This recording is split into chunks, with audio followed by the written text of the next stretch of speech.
പിന്നെ വിവാഹം നടന്നിട്ട് 1.5 വർഷമായിട്ടും കുഞ്ഞുങ്ങളില്ലാത്ത കാരണം വലിയ വിഷമമായിരുന്നു. ഇവിടെ വന്ന് ഞാൻ ഉടമ്പടി പുതുക്കി രണ്ടാമത് എടുത്തതിലൂടെ അമ്മ മാതാവ് എനിക്കൊരു പെൺകുഞ്ഞിനെ നൽകി അനുഗ്രഹിച്ചു. എൻ്റെ പേര് രതി. ഞാൻ കൊല്ലത്ത് നിന്നും വരുന്നു. ഞാൻ 2019 തൊട്ട് ഇവിടെ വരാൻ തുടങ്ങിയതാണ്. അമ്മയുടെ മോള ഇപ്പം എൻ്റെ കുടുംബം മുഴുവൻ ഇവിടെ വന്നു തുടങ്ങി. ഞാനൊരു ഹിന്ദുവാണ്. പിന്നെ 2019 ഉടമ്പടി എടുത്തത് അന്ന് മുതൽ എനിക്ക് അനുഗ്രഹങ്ങളുടെ കാലം. എൻ്റെ അമ്മ BP ഒരുപാട് കൂടുതലായി, രക്തം ഛർദ്ദിക്കുകയും ഒരുപാട് ക്രിറ്റിക്കൽ സ്റ്റേജിലായിരുന്നു. ഡോക്ടർമാർ പറഞ്ഞു ആളെ കിട്ടില്ല, കൈവിട്ടു പോയി, ഇനി എല്ലാവരെയും അറിയിച്ചോളാൻ പറഞ്ഞു. അങ്ങനെ പറഞ്ഞ് ഞാനിവിടെ വന്ന് ഉടമ്പടി എടുത്ത് അതിൻ്റെ 2 ദിവസം കഴിഞ്ഞതും അമ്മയ്ക്ക് ബ്ലഡ് ഛർദ്ദിക്കൽ നിന്ന് BPയും ഇപ്പം നോർമലായി, കുഴപ്പമൊന്നുമില്ല. പിന്നെ രണ്ടാമത്തെ നിയോഗം ഞാൻ വെച്ചത് അച്ഛൻ്റെ ഹാർട്ടിൻ്റെ പ്രശ്നമായിരുന്നു. 10 വർഷമായിട്ട് മരുന്ന് കഴിച്ചുകൊണ്ടിരിക്കുകയായിരുന്നു. ഉടമ്പടി എടുത്തതിലൂടെ അമ്മ മാതാവ് ആ രോഗവും മാറ്റിത്തന്ന് ഇപ്പം 3 വർഷമായിട്ട് മരുന്നുകളൊന്നും കഴിക്കുന്നില്ല. പിന്നെ അടുത്ത നിയോഗം എൻ്റെ വിവാഹത്തിൻ്റെയാണ്. വിവാഹം 2021 നടന്നത്. 20 ജൂൺ 3 പിന്നെ വിവാഹം നടന്നിട്ട് 1.5 വർഷമായിട്ടും കുഞ്ഞുങ്ങളില്ലാത്ത കാരണം വലിയ വിഷമമായിരുന്നു. ഇവിടെ വന്ന് ഞാൻ ഉടമ്പടി പുതുക്കി രണ്ടാമത് എടുത്തതിലൂടെ അമ്മ മാതാവ് എനിക്കൊരു പെൺകുഞ്ഞിനെ നൽകി അനുഗ്രഹിച്ചു. ഒരു കുഴപ്പമില്ലാതെ, സിസേറിയനാണെങ്കിലും ഒരു കുഴപ്പമില്ലാതെ സന്തോഷമായിട്ട് കുഞ്ഞിപ്പോൾ സുഖമായിട്ടിരിക്കുന്നു.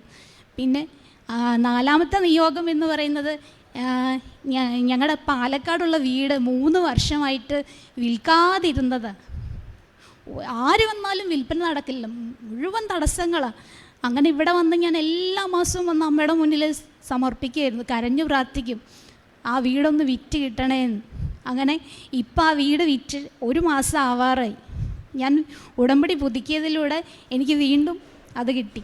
പിന്നെ വേറൊരു 5ാമത്തെ നിയോഗം എന്ന് പറയുന്നത് എൻ്റെ ഭർത്താവിൻ്റെ ട്രാൻസ്ഫർ ആയിരുന്നു.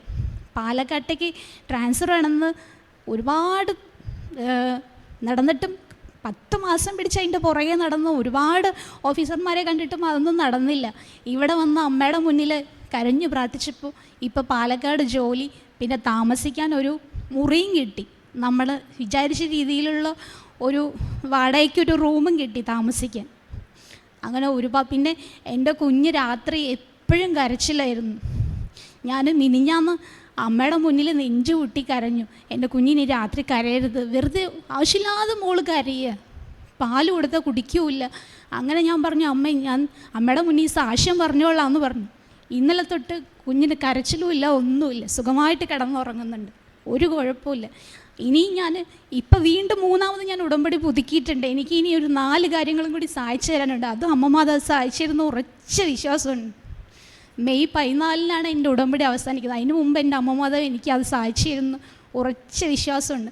എൻ്റെ കുടുംബവും എന്നും അമ്മയ്ക്കും തിരുകുമാരനോടും നന്ദി, എപ്പോഴും അടിമയായിരിക്കും ഞങ്ങൾ മരണം വരെ. സാക്ഷ്യം പറയാൻ വൈകിപ്പോയിന് മാതാവിനോടും ഞാൻ തിരുകുമാരനോട് ക്ഷമ ചോദിക്കുന്നു. യേശുവേ നന്ദി, യേശുവേ സ്തോത്രം, യേശുവേ ആരാധന, യേശുവേ. കരങ്ങളടിച്ച് നമുക്ക് കർത്താവിനെ മഹത്വപ്പെടുത്താം. ഈ രീതി എന്ന സഹോദരി നമ്മളുമായിട്ട് പങ്കുവച്ചത് വലിയ സാക്ഷ്യമാണ്.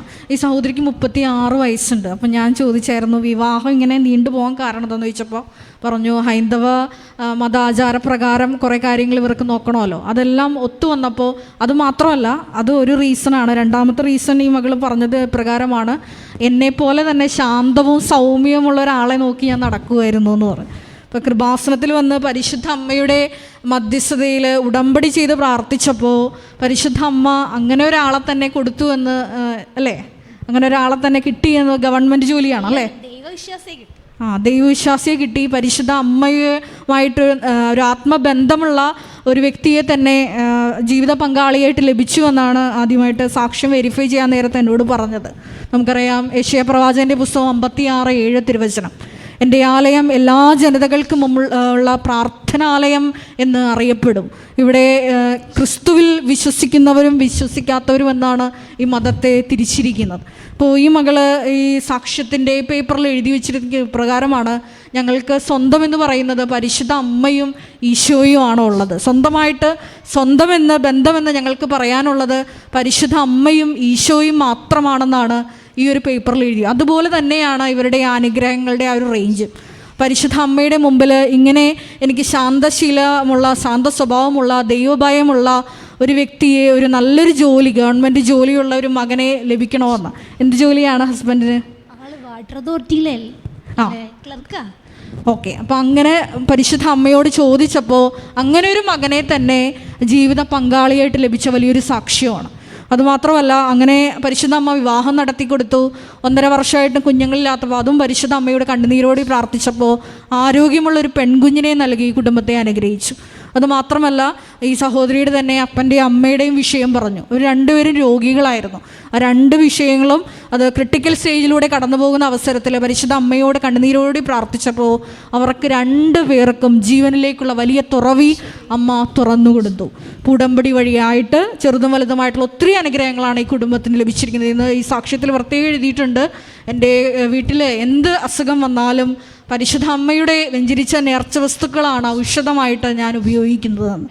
ഉടമ്പടി വഴിയായിട്ട് ഈ കുടുംബത്തിന് ലഭിച്ച എല്ലാ അനുഗ്രഹങ്ങൾക്കും നമുക്ക് ഒരിക്കൽ കൂടി പരിശുദ്ധ അമ്മയ്ക്ക് നന്ദി പറഞ്ഞുകൊണ്ട് ദൈവത്തെ സ്തുതിക്കാം. Hallelujah, hallelujah, hallelujah. യേശുവേ നന്ദി, യേശുവേ സ്തോത്രം, യേശുവേ ആരാധന. ഹല്ലേലൂയ.